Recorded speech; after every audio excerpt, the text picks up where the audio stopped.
आइए हम लोग फिर से अपने मार्ग पर चलने के लिए तैयार हों और उस पर चलते ही रहें इस विश्वास के साथ। अगर मार्ग पर चलते रहने में भक्ति है, भक्ति का मतलब क्या होता है? हम चलते रहने में खुश हैं, आनंद की अनुभूति कर रहे हैं, तो आप चिंता ना करिए। इतना अवश्य जानिए कि अगर रचनाकार परम ब्रह्म, जिसको भगवान कहते हैं, गॉड कहते हैं, अल्लाह कहते हैं, खुदा कहते हैं, वो सर्वव्यापी है, हर जगह वही है, वही सब रूपों में स्वयं प्रकट हो रहा है। तो जो चीजें प्रकट हो रही हैं उनमें सारे गुण परब्रह्म के ही होंगे। जैसे कोई पेड़ है, पेड़ की टहनी की ग्राफ्टिंग किया, कलम लगाया, उससे जो पेड़ होगा उसके सारे गुण उसी पेड़ के होंगे जिससे ग्राफ्टिंग की गई है। उसी तरीके से परब्रह्म से पूरा ब्रह्मांड प्रकट हुआ है। ये हमारा ज्ञान नहीं है, जो मृत्युंजय महाअवतार बाबा है उनका ज्ञान है, उन्होंने लिपिबद्ध करा दिया है। अगर परब्रह्म से आप प्रकट हुए हैं तो आपके अंदर जो कुछ अनुभव होगा वो परब्रह्म में निहित वो सारी चीजें हैं जो परब्रह्म में विराजमान है। परब्रह्म का गुण स्वभाव क्या है? परब्रह्म अमर है, तो जो अनुभूति होती है अमरता का अनुभूति कहिए, सुख दुख न कहिए। परब्रह्म का स्वभाव है परम शांति में।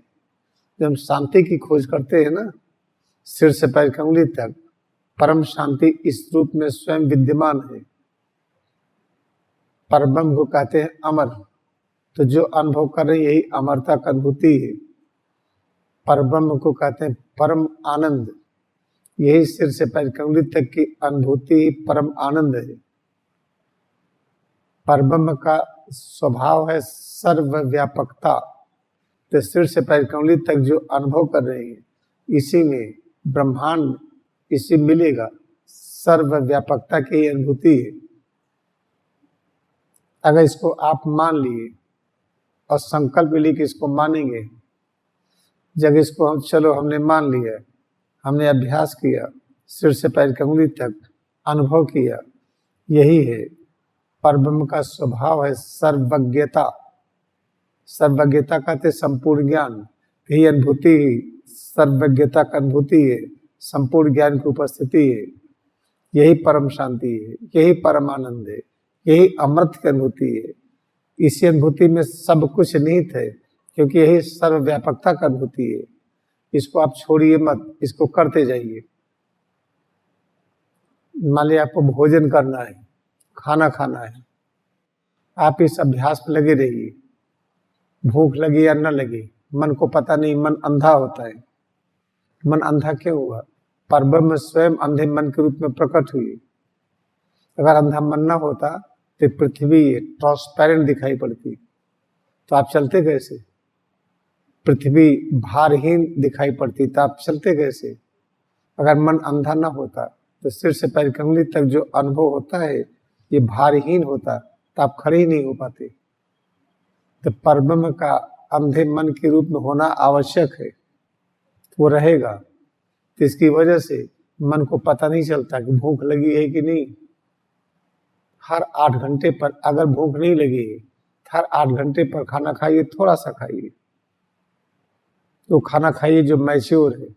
जैसे अपने आश्रम में ब्राउन राइस बनता है, ब्लैक राइस बनता है, वो मैच्योर है, परिपक्व है, वो कच्चा धान नहीं है। परिपक्व कहते हैं उस धान को बोइए तो पेड़ निकल आए। यहाँ ज्यादातर हम वही आपको भोजन देते हैं जो परिपक्व अवस्था में है। तो अगर आपको भूख नहीं लगती, कोई दिक्कत की बात नहीं, हर 8 घंटे पर थोड़ा सा खाइए, तो कैसे खाएंगे? खाना खाने तो 2 ही बार जाते हैं, सुबह लगभग 10 बजे, शाम को 8 बजे। आंख बंद करके जो आपने सुना है चिंतन करिए, इसको याद करिए।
फिर आंख खोली, सुनी। हम लोग क्या सुने थे कि परब्रह्म के अलावा और कुछ भी नहीं। तो सिर से पैर की उंगली तक जो आपका अस्तित्व है, सिर से पैर की उंगली तक यह जो अस्तित्व है, या जिसका नाम पृथ्वी रखे हैं, आसमान रखे हैं, वायु रखे हैं, अग्नि और जल रखे हैं, सूरज और चांद रखे हैं, वनस्पति जगत, जंतु जगत, ये सब जो अनेक प्रकार के नामकरण है क्या ये परब्रह्म सब रूपों में प्रकाशित है। जैसे एक पेड़ है, आपके पेड़ के टहनी को आपने ग्राफ्टिंग किया, ग्राफ्टिंग कहते हैं आपने कलम लगाई, तो उससे दूसरा पेड़ हुआ, तो उस पेड़ में सारी चीजें वही होगी जिस पेड़ से ग्राफ्टिंग करके वो निकाला गया। महातार बाबा ने स्पष्ट तरीके से साफ साफ ये लिखा है कि ब्रह्मांड की सब चीजें ये परब्रह्म स्वयं सभी रचनाओं के रूप में प्रकट हो रहे हैं। इसे उन रचनाओं के गुणधर्म क्या होंगे? परब्रह्म के गुणधर्म है, तो परब्रह्म का गुण क्या है? इसके पहले चैप्टर के पहले श्लोक में ही परब्रह्म के स्वभाव की चर्चा है, जिसको परब्रह्म की प्रकृति कहते हैं। वो क्या है? नित्यम, नित्य है वो। तो जो अनुभूति करते हैं ये नित्य अनुभूति है। जो नित्य अनुभूति होती है वो नवीन भी होती है। तो प्रत्येक अनुभूति ये नवीन है। ये एकदम अनुभूति नवीन होगी तो उसको क्या कहते हैं? अनादि है। इसका ना आदि है ना अंत है। तो जो अनुभव हो रहा है ये अनादि है, इसका आदि अंत नहीं है। इस अनुभूति को और हम क्या कहेंगे? इस सर्वज्ञ तत्व की उपस्थिति यही है। सर्वशक्तिमान तत्व भी यही है। कहीं शांति खोजने मत जाइए, यही परम शांति की उपस्थिति है, यही परम आनंद भी है, यही अमरत्व की अनुभूति है। ये है, याद रखिएगा, तो बहुत ही महत्वपूर्ण है। यही है परब्रह्म का गुण और यही आपका गुण है। अगर आपने अपने को छोटा कहा या किसी को भी छोटा कहा या ये छोटा ये बड़ा तुलना किया, यही हो गया अनजाने में गलती हुई। अगर उंगली है अनजाने में आग में गई तो जलेगी कि नहीं? कह देंगे नहीं, अनजाने में गलती हुई, नहीं जलना चाहिए, ऐसा नहीं। गलती तो गलती। अगर आपने कहा कि सिर से पैर की उंगली तक की अनुभूति ये तो दुख है, ये सुख है, आज अच्छा नहीं लग रहा है, ये दर्द है, ये आराम है, ये हल्कापन, ये भारीपन, ये कड़ापन, ये ढीलापन, अगर इसकी अनुभूति में आनंद नहीं आया तो इसका मतलब कि हमारी भक्ति अधूरी है। तो कैसे आनंद आएगा? आप सोचिए, लोग तंबाकू खाते हैं, कड़वी होती है।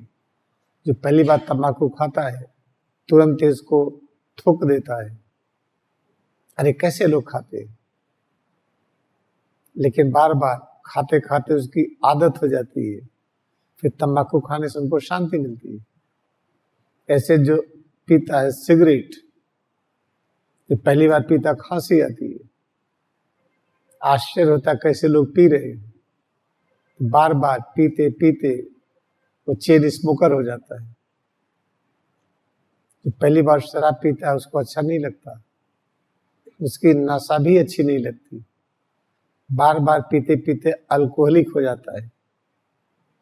ऐसे जब बार बार अभ्यास करेंगे तो सिर से पैर की उंगली तक जो अनुभव हो रहा है यही तो आनंद तत्व है। हमको और आनंद नहीं चाहिए, आनंद तो है ही। हमको भगवान शांति दीजिए।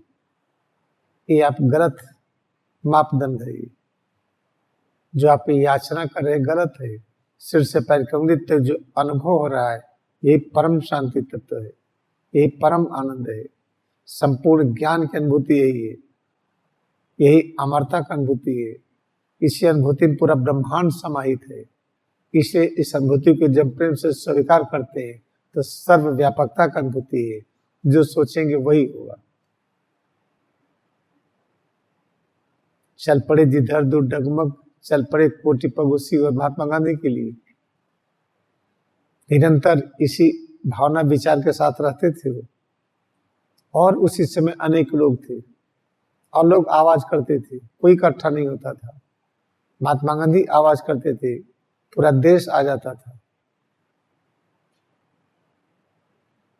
किसी कवि ने लिखा है, चल पड़े जिधर दूर डगमग, चल पड़े कोटि पग उसी ओर, पड़ गई जिधर एक दृष्टि, गड़ गए कोटि दिग उसी ओर। ये कैसे होता है? जब आप अभ्यास करेंगे तो आपकी सारी इच्छाएं पूरी होंगी। तो सारी इच्छाएं पूरी होगी तो होगा क्या?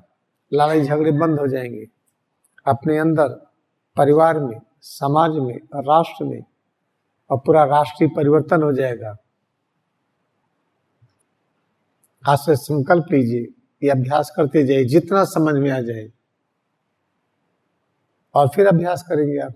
अभी आज करते जाइए, सुनते जाइए, सीखते जाइए, करते जाइए। बनत बनत बन जाए, करते करते एक दिन हो जाएगा। प्रतिपल प्रार्थना करें कि हमारी सेवा आपको असर करे।